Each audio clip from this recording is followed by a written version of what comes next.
Everybody wants to be an influencer. But the thing is, we're losing that uniqueness. And that right there is the key to standing out. That right there is the key to allowing your music and your creativity to breathe again. Hey all, welcome in. I'm Robin Gabrielle. I'm a music mentor who helps Christian artists independently write, record, and release the songs that God has put on their heart without needing the music industry to open the door for them. Today I want to talk about what it means to embrace your unique self and surrender the need to fit in so that your music can stop feeling like such a tug of war and can start feeling more like you. Let's get right into it. When we are growing up, we want to try everything, we want to do certain things, and it turns out that we don't care what other people think. We're just willing to try new things and find out whether or not we like something. But as we get older, we tend to realize we want to fit in so badly that we're willing to squash the unique parts of ourselves just in order to fit in. And that, my friends, is what is causing our music to suffer. I remember when I was a kid, I was the nerdiest kid ever. Still am, but I've suppressed it quite a bit.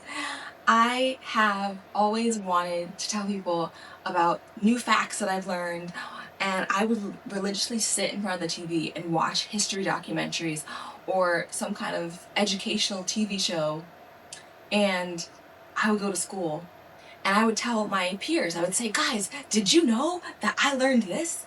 Until one day, a kid turned to me, and I think I was in third grade. He turned to me and was like, no, Robin, we didn't know that, and we don't want to know. And in that moment, my little baby self was so crushed that I made up the decision to stop telling people all of these different facts that I knew, and I began to suppress the nerdiness or the I began to suppress that part of me.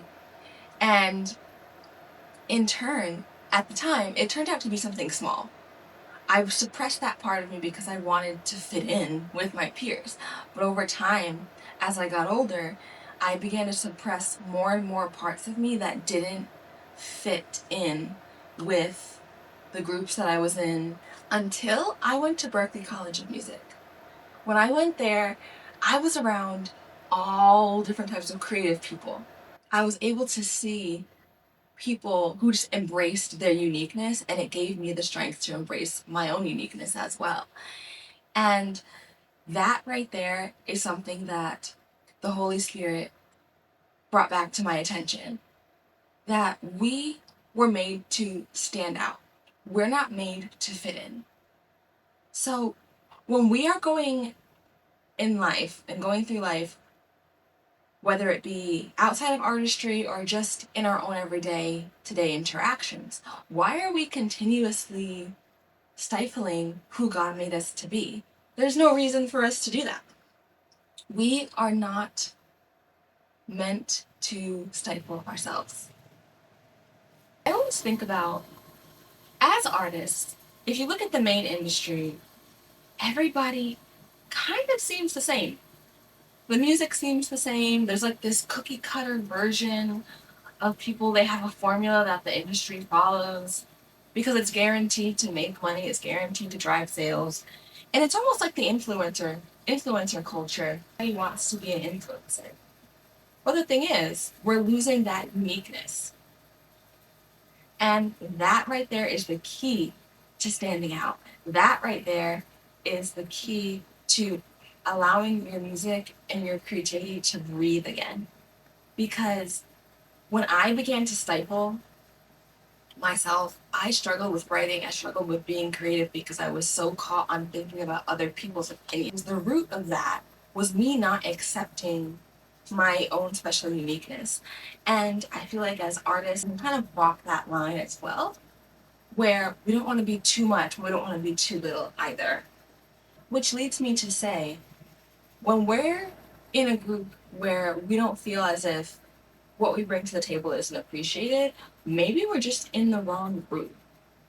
I came to a point where I was so frustrated with creating music that I put it down. Now, before you get too crazy, I put it down for like a month. Just a month.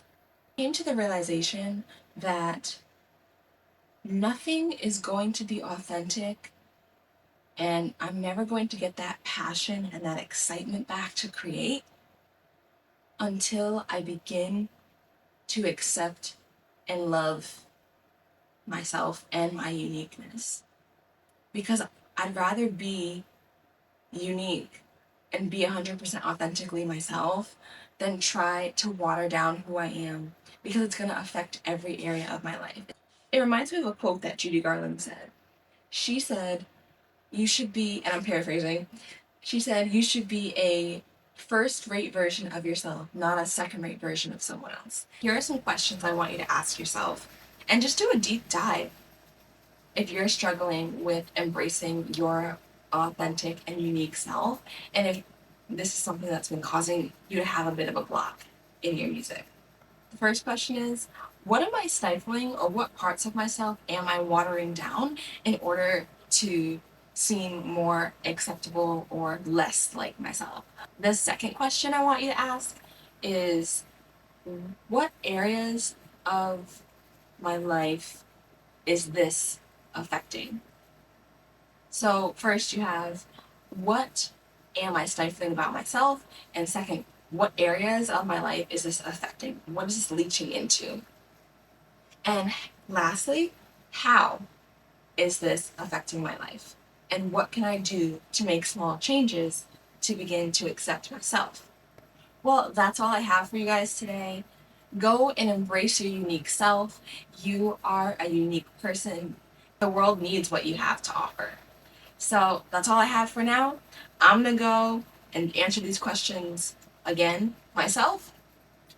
I'm gonna go and work on some music, and I hope that this video was helpful to you. If this was helpful to you, then click that subscribe button, and we will be back with more videos next week.